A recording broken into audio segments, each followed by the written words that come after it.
صدّقني هو مش عايزك تحلّها، على فكرة هو عايزها متعقّدة زي ما هي، بس تبقى موجود.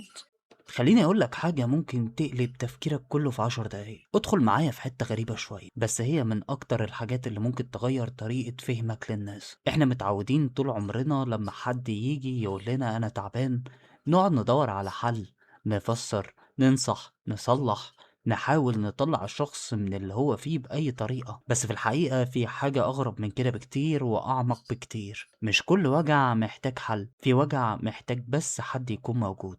مش موجود بعقله ولا بنصايحه ولا بخبرته، موجود بإنسانيته. يعني إيه؟ يعني تقعد قدام شخص مكسور وما تحاولش تصلحه، مش لأنك مش مهتم، لكن لأنك لأول مرة بتفهم إن وجودك نفسه كفاية. في لحظة معينة الشخص اللي قدامك مش محتاج منك إجابة، هو محتاج يحس إنه مش لوحده جوه اللي هو فيه. لأن أغلب الألم الحقيقي مش من المشكلة نفسها، الألم من الإحساس إنك شايلها لوحدك. فأول ما حد يقعد معاك بجد من غير ما يقطعك، من غير ما يصحلحك لك، من غير ما يحولك لمشروع إصلاح، في حاجة جواك بتهدى، كأن الجهاز العصبي نفسه بيقول تمام، في حد شايفني، مش بيحاول يغيرني بس شايفني. المفاجأة إن اللحظة دي أحيانا بتعمل أكتر من 1000 نصيحة، لأن النصيحة بتخاطب عقلك لكن الحضور بيكلم إحساسك بالأمان. والإنسان وهو خايف مش بيقدر يسمع أي حل